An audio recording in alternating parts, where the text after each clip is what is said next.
అందరికీ నమస్తే. నిన్న టీఎస్పీఎస్సీ ఒక ప్రెస్ నోట్ ఇచ్చింది. ఆ ప్రెస్ నోట్ చూస్తే మాకు నవ్వొచ్చింది. అరే మేము ఏం అడుగుతున్నాము, నువ్వేం చెప్తున్నావు? రోగం ఒకటి ఉంటే మందు ఓడేస్తావా? మేమేం అడిగినాం? క్లియర్గా స్ట్రేట్ ఫార్వర్డ్గా మూడు క్వశ్చన్లు అడిగినాం.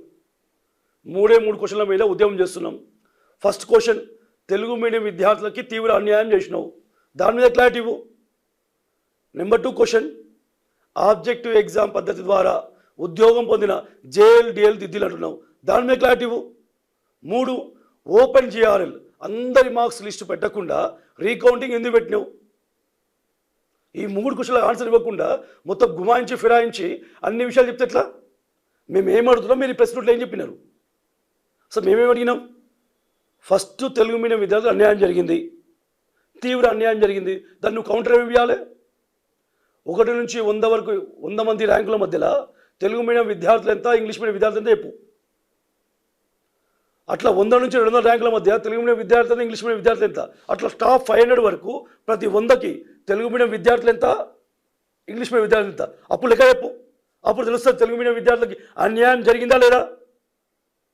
అరే నేను మొన్న జరిగిన గ్రూప్ 2 ఎగ్జామ్ లోపల వచ్చినటువంటి టాప్ 200-300 లోపల 70% మంది తెలుగు మీడియం విద్యార్థులు పాస్ అవుతారు, 70% మంది తెలుగు విద్యార్థులు ర్యాంకులు కొడతారు. ఇప్పుడు వచ్చే గ్రూప్ 3 ఎగ్జామ్ లోపల ఈరోజు వచ్చిన దాని లోపల టాప్ 300-400 లోపల 70% మంది తెలుగు మీడియం విద్యార్థులు ఉంటారు, కానీ గ్రూప్ 1లో తెలుగు మీడియం విద్యార్థులు ఉండరు. ఎందుకు ఉండరు అంటున్నాం మేము. ఆబ్జెక్టివ్ ఓరియంటేషన్ లోపల గ్రూప్ 2 గ్రూప్ 3 ఎగ్జామ్ జరుగుతుంది కనుక మీ చేతుల్లో ఎవాల్యుయేటర్ చేతుల లోపల ఏమి ఉండదు కనుక దాంట్లో తెలుగు మీడియం విద్యార్థులకు ర్యాంకులు వస్తున్నాయి. మళ్ళీ మీ చేతిలో పేపర్ దిద్దే వాళ్ళ చేతిలో ఉన్నటువంటి గ్రూప్ 1 పేపర్లు మాత్రం తెలుగు మీడియం విద్యార్థులు అన్యాయం చేస్తారు. తెలుగు మీడియం విద్యార్థులు తెలివిలేని వారా? తెలివిలేని వాళ్ళైతే గ్రూప్ 2 లోపల, గ్రూప్ 1 లోపల, గ్రూప్ 2 గ్రూప్ 3 లోపల టాప్ స్థాయిలో ర్యాంకులు ఎందుకు వస్తున్నాయి? గతం లోపల అనేక ర్యాంకులు ఎందుకు సాధించారు తెలుగు మీడియం వాళ్ళు? ఈ ఒక్కసారి తెలుగు మీడియం వారికి ర్యాంకులు కూడా ఎన్నికిస్తున్నావా? ఏ ఉద్దేశం చేస్తున్నారు ఇది? మీకు చిత్తశుద్ధి ఉంటే, నిజాయితీగా మీరు ఎటువంటి తప్పులు చేయాలని ఫీల్ మీకు ఉంటే చెప్పండి. మీరు టాప్ 100 మధ్యలో ఎంతమందికి తెలుగు మీడియం విద్యార్థులు వచ్చినాయి, ఎంతమంది ఇంగ్లీష్ మీడియం విద్యార్థులు వచ్చాయి లెక్క చెప్పు. ఆ లెక్కలు చెప్పావు. కానీ తెలుగు మీడియం మొత్తం ఎంతమంది మెయిన్స్ రాశిళ్ళు, ఇంగ్లీష్ మీడియం మొత్తం ఎంతమంది మెయిన్స్ రాశిళ్ళు, ఆ లెక్కలు చెప్తా. ఆ లెక్కలు ఎవరు కావాలి? మేము అడిగినామా? అది ఉంది. నెంబర్ 2 క్వశ్చన్ మేము అడిగింది స్ట్రేట్ ఫార్వర్డ్గా, నీకు ఆబ్జెక్టివ్ పద్ధతి లోపల ఎగ్జామ్ రాసి ఉద్యోగాలు పొందినటువంటి జేఎల్ డిఎలతోని పేపర్ దిద్దించినవా లేదా? ఒక క్లారిటీ ఇవ్వు. ఆ క్లారిటీ ఇవ్వకుండా దేశంలో ఉన్నటువంటి నలుమూలలో ఉన్నటువంటి ప్రొఫెసర్ పిలిపించడం, ప్రొఫెసర్లు పేపర్ దిద్దించేవాడు, లేక ప్రొఫెసర్లతోని చీఫ్ ఎవాల్యుయేటర్గా నియమించిన వాళ్ళని. సో చీఫ్ ఎవాల్యుయేటర్ ఏం చేస్తాడు? చీఫ్ ఎగ్జామినర్ ఏం చేస్తాడు? తన దగ్గర ఉన్నటువంటి 100 పేపర్లని, 200 పేపర్లని వచ్చినటువంటి 20 మంది ఎవాల్యుయేటర్స్కి ఒక్కొక్కరికి 10 లేదా 20 ఇచ్చి పేపర్లు దిద్దమంటాడు. దిద్దమన్నప్పుడు దిద్దే క్రమం లోపల ఎవాల్యుయేటర్స్కి ఏమైనా సమస్యలు వస్తే, డౌట్లు వస్తే, ఆ డౌట్లు వచ్చి ఎగ్జామినర్ని, చీఫ్ ఎగ్జామినర్ని, చీఫ్ ఎవాల్యుయేటర్ని అడగాలి. ఎవరన్నా డౌట్లు అడుగుతారా పేపర్ దిద్దేటప్పుడు? రోజుకి నువ్వు టార్గెట్ పెడితే పెద్ద మొత్తంలో ఎంతమంది డౌట్లు అడిగి చెప్పు. పేపర్లు దిద్దింది జేఎల్ఆ డిఎల్ఆగా చెప్పు.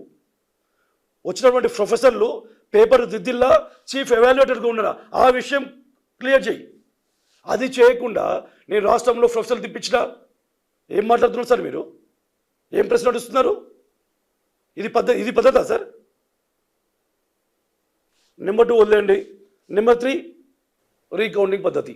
సార్ రీకౌంటింగ్ పద్ధతి పెట్టకూడదు, పెట్టిండ్రు సంతోషం ఏదో విధంగా పోనీ అనుకుంటే మీరు ఏం చేయాలి? ఓపెన్ జిఆర్ఎల్ పెట్టి రీకౌంటింగ్ పద్ధతి పెట్టాలి. ఓపెన్ జిఆర్ఎల్ పెట్టకుండా ప్రతి ఒక్క లాగిన్కి మీ సీక్రెట్గా ఇన్ఫర్మేషన్ పంపించి, వాళ్ళు మార్క్ లిస్ట్ పంపించి వాళ్ళు రీకౌంటింగ్ పద్ధతి పెట్టుకోమంటే ఒక వ్యక్తికి 100 మార్కులు పెరుగుతాయి, 50 మార్కులు పెరుగుతాయి.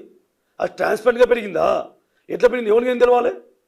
మీరు ఏం చేయాలి? ఫస్ట్ రీకౌంటింగ్ పద్ధతి లోపల టోటల్ ఫస్ట్ ఓపెన్ జిఆర్ఎల్ పెట్టి రీకౌంటింగ్ స్టార్ట్ చేసిన తర్వాత రివైజ్ జిఆర్ఎల్ పెడితే, ఓహో ఈ వ్యక్తి మార్క్స్ పెరిగినాయి, ఈ వ్యక్తికి మార్క్స్ తగ్గినాయి అన్న విషయం తెలుస్తుంది. అప్పుడు ఎవరైనా క్వశ్చన్ చేసే అవకాశం ఉంటుంది. ప్రతి ఒక్కరికి నిజాయితీ కనబడుతుంది. అరే టీఎస్పీసీ నిజాయితీ అనిపిస్తుంది. అట్లా పెట్టకుండా ప్రజెంట్ ప్రకారము ఓపెన్ జిఆర్ఎల్ పెట్టకుండా ప్రతి ఒక్క వ్యక్తి యొక్క లాగిన్కి పంపించి మీరు ఈ రీకౌంటింగ్ పద్ధతి పెడితే చాలామందికి అనుమానాలు ఉన్నాయి. రీకౌంటింగ్ పద్ధతి ద్వారా కూడా పెద్ద మొత్తం లోపల ఫ్రాడ్ జరుగుతున్న అనుమానాలు ఉన్నాయి. అనుమానాలు నివృత్తి చేయడానికి నువ్వు ఓపెన్ చేయాలి, పెట్టాలా వద్దా? పెట్టండి, మళ్ళీ ఓపెన్ చేయాలి, పెట్టి దానికి రీకౌంటింగ్ పెట్టండి. రీకౌంటింగ్ తర్వాత రివైజ్ చేయాలి, పెట్టండి. మీ నిజాయితీ నిరూపించుకోండి. మాకెందుకు మా కొత్త కొత్త అనుమానాలు క్రియేట్ చేసే ప్రయత్నాలు చేస్తున్నాం? మీరు ఈ 3 క్వశ్చన్లకి మీరు క్లారిటీ ఇవ్వండి. ఇచ్చి దానికి ఇవ్వడానికి ప్రెస్ నోట్ ఇవ్వండి. ఈ 3 ఇవ్వకుండా, దేనికోసం అయితే ఉద్యమిస్తున్నామో దానికి ఇవ్వకుండా వేరే విషయాలపైన మీరు ఎక్స్ప్లెనేషన్ చెప్తే ఎలా అండి? అట్లా కాదుగా ఎక్స్ప్లెనేషన్ కావాల్సింది మాకు. కనుక ఈ 3 మీద టీఎస్పీసీ వాళ్ళు చాలా తొందరగా రెస్పాండ్ అయిపోయి క్లారిటీ ఇవ్వండి. నిజాయితీగా మీ వల్ల తప్పు జరిగి ఉంటే, తప్పులు ప్రతి ఒక్కరితో జరుగుతాయి, ఆ తప్పులు సరిదిద్దుకోండి, రీవాల్యుయేషన్ చెప్పియండి.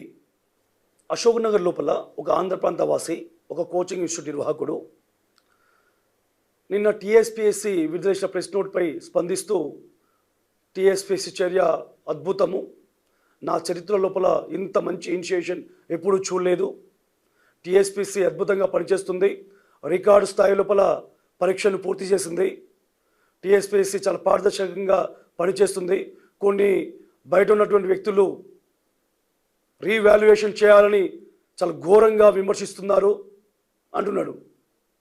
ఏం సార్, మీకు తెలియదా తెలంగాణ లోపల అశోకనగర్లో ఉన్న పిల్లల విద్యార్థుల జీవితాలు ఏ విధంగా ఉన్నాయో? మీకు తెలియదా తెలుగు మీడియం విద్యార్థులు మార్క్స్ పడలేదా అనే విషయము? మీకు సంబరం అవుతుందా? తెలంగాణ లోపల విద్యార్థులకి తెలంగాణ ఉద్యమ చరిత్రలో మార్క్స్ పడకపోయేసరికి ఎవరైతే తెలంగాణ ఉద్యమ చరిత్ర నమ్ముకొని తెలంగాణ ఉద్యమ చరిత్ర ప్రేమించిల్లో వాళ్ళు మార్క్స్ పడే సంబరం అవుతుందా నీకు? ఇదేనా మీ బుద్ధి? ఇంకెన్ని రోజులు మీ బుద్ధి మా మీద చూపిస్తూ ఉంటారు? గ్రూప్ 1 కోసం ఎదురు చూసి 2 సంవత్సరాల నుంచి పేపర్ లీక్లు, ఆ లీక్లతో పోస్ట్పోన్ కూడా వచ్చిన ఎగ్జామ్కి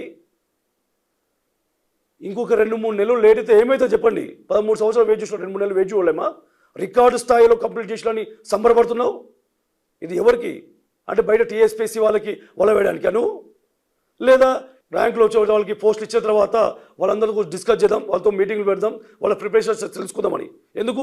ర్యాంకులు వచ్చిన వాళ్ళు సాటిస్ఫై చేసుకొని వాళ్ళతో ఇంటర్వ్యూలు పెట్టుకొని వాళ్ళ ద్వారా పెద్ద మొత్తంలో కోచింగ్లో విద్యార్థులు చేంజ్ చేసుకొని డబ్బులు సంపాదిద్దాం అనుకుంటున్నావా? నీ మాటలలో విధానం ఎట్లుందంటే శవం పైన పేరాలు ఏరుకునే విధంగా ఉంది. సచ్చోగా ఏడుస్తుంటే, వాడి కష్టాలు పడి ఏడుస్తుంటే, ఆ కష్టాల్లో నాకేం లాభం జరుగుతుందని నువ్వు చూస్తున్నావు. కొంచెమన్నా మనస్సాక్షి ఉండాలి సార్ మీకు. మేము పడే బాధలు, అశోకనగర్లో పడే విద్యార్థుల బాధలు, తెలుగు మీడియం విద్యార్థులు అన్నీ తెలిసి నువ్వు మెచ్చుకోవడం, ఇటువంటి అనాలిసిస్లో బంద్ చేయను సార్. ఇప్పుడు మీ పేరు మేము మెన్షన్ చేయట్లేదు, ఇంకొకసారి పేరు కాదు వేరే ఉంటుంది సార్. ప్లీజ్ మీరు అటువంటి పని చేయకండి. మీరు నిజంగా సమస్య తెలుసుకొని మాట్లాడండి. ముఖ్యంగా చివరిగా నాదొక మీడియా మిత్రులకి నాకు చిన్న విన్నపము. అన్న, నిన్న టీఎస్పీఎస్సీ విడుదల చేసిన ప్రెస్ నోట్ని చాలా పెద్ద అక్షరాలలో మెయిన్ పేపర్లో కవర్ చేశారు కదా, సాక్షి నాడు పేపర్ లోపల. పారదర్శకంగా ఎగ్జామ్ జరిగింది, సోషల్ మీడియా ప్రచారం నమ్మకూడదు, తప్పుడు ప్రచారం నమ్మకూడదు అనుకుంటూ ఒక పేపర్ని 2 సార్లు 3 సార్లు ఎవాల్యుయేషన్ చేశారు, క్వాలిటీ ప్రొఫెసర్ చేశారు. ఆ ప్రెస్ నోట్ని, వాళ్ళు ఇచ్చే ప్రెస్ నోట్ని అంత అద్భుతంగా రాశారు కదా అన్న. అందులో ఎంత నిజం ఉందో మీకు తెలుసా అన్న? ఒక్కసారి అదే టీఎస్పీసీ మీరు అడగండి, తెలుగు మీడియం విద్యార్థుల వివరాలు ఎందుకు ఇవ్వలేదు అడిగి తెలుసుకొని ప్రశ్నించండి అన్న. ఒక్కసారి అశోకనగర్ రండి, మాకు అశోకనగర్కి వచ్చి మా గొంతులు వినండి, మా సమస్యలు వినండి, మా సమస్యలు విని దాన్ని ముద్రించే ప్రయత్నం చేయండి, మీ పత్రికల్లో ముద్రించే ప్రయత్నం చేయండి. ఇంకెన్ని రోజులన్నా అధికారం ఎక్కడ ఉంటే అటుపక్కన నిలబడుకుంటూ మీరు వాళ్ళవంతా పాడుతూ, బలవంతుల పాడుతూ బలహీనుల పక్కన నిలబడరా? మీ యొక్క ప్రింట్ మీడియా లక్ష్యం ఏందన్నా? బలహీన వర్గాల గొంతుగా మారాలి. కానీ మీరు యొక్క విధానమే మారిపోయి పెట్టుబడిదారుల యొక్క పెట్టుబడిగా మారుతున్నటువంటి ప్రింట్ మీడియా, మీరు మా గొంతులు వినండి, మా సమస్యలు వినండి, మా సమస్యలు విని ప్రపంచానికి తెలియజేయండి అన్న. ఈ యొక్క అధికార దర్పము, అధికారము, బలముతో వాళ్ళు మా సమస్యల్ని గొంతులో కొత్తున్నారు. ఆ సమస్యలు విని ప్రపంచానికి తెలియజేసే ప్రయత్నం చేయండి అన్న. మా పక్కన నిలబండి. ఒకవేళ ఆ దేవుని దయ వలనో, ఆ టెక్నాలజీ దయ వలనో ఈరోజు technology revolution, social media revolution రావడం వల్ల మా గొంతును ఈ మాత్రమన్నా ప్రపంచానికి తెలియజేస్తున్నాం, మా సమస్యల్ని ఈ మాత్రమే తెలియజేస్తున్నాము. మేము ఇప్పుడిప్పుడే బలపడుతున్నాము. ఇప్పుడిప్పుడే ఉద్యమం చేయడానికి అలవాటు పడుతున్నాము. మా పక్కన మీరు కూడా నిలబడండి అన్న, మమ్మల్ని మరింత బలవంతులు చేయండి అన్న. దయచేసి మా యొక్క సమస్యలని నిజాయితీగా ఎటువంటి వక్రీకరణలు చేయకుండా నిన్న ఏ స్థాయిలో అయితే ప్రెస్ మీట్ పెద్ద అక్షరాలు ముద్రించారో అదే స్థాయి లోపల మా సమస్యలని, మా గొంతుని, మా విన్నపాన్ని కూడా మీరు పేపర్ను ముద్రించి మా పక్కన నిలబడాల్సిందిగా మనస్ఫూర్తిగా కోరుకుంటున్నాను అన్న. Thank you.